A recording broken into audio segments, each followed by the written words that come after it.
mu mwaka gwa 2006 ekitundu kya Nansana kyafuulibwa Town Council ate oluvannyuma mu mwaka gwa 2016 nekifuulibwa munisipaali era ne bakitemamu amagombolola 4 okuli Busukuma, Gombe, Nansana ne Nabweru.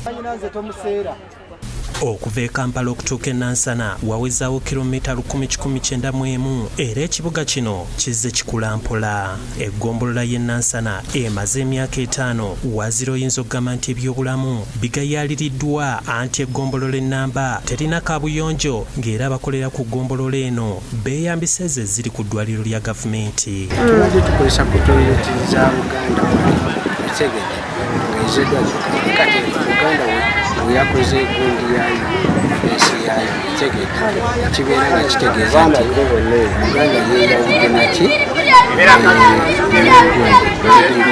gavumenti kyerina okwongeramu ku ky'obuyonjo.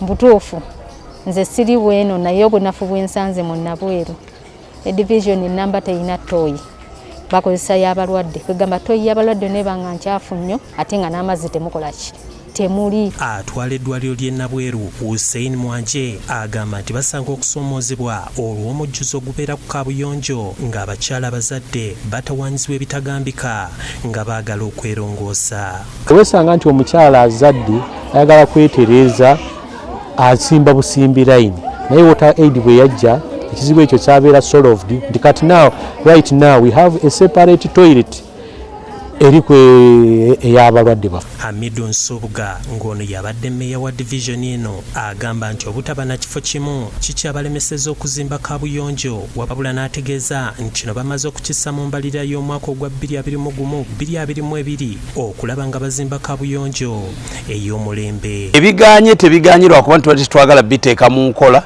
n'ekibadde kiva ku ssente ze tufuna nga tezimala. Tubadde tukola budget nga twesigama ku misolo gyeteekeddwa okukuŋŋaanyanga local government 3 ate nga twesigama ne ku transfers oba ziyite grants. Ye Joseph Matovu meeya omulondo w'ekitundu kino ategeezezza ng'ebyobulamu bigenda okussibwako ennyessira kw'ossa n'okulwanyisa ekizibu kya kasasiro kyagambye nti bukyali buzibu bw'amaanyi mu kitundu kino. Ekitundu bwe kiba nga kikula kasasiro y'omu ku bintu ebisinga okututawaanya nga bwe tumanyi nti endwadde ezisinga ezitutawaanya 80% zeekuusiza ddala ku bukyafu. Ekyo nakyo tekirese Nansana. Ngenda kukwatagana n'owa Earth n'akakiiko aka Earth tulabe nga tutondawo facilities ebyobulamu bikulu nnyo ffe we twakulira ekyamazima gavumenti eno nga yakajja omuntu wagendanga mu ddwaliro lya gavumenti n'ofunayo obujjanjabi naye kati essaawa zino tekikyasoboka. Josephine Lunkuse yakusakidde eggulire lino ku Lwabukedde TV1.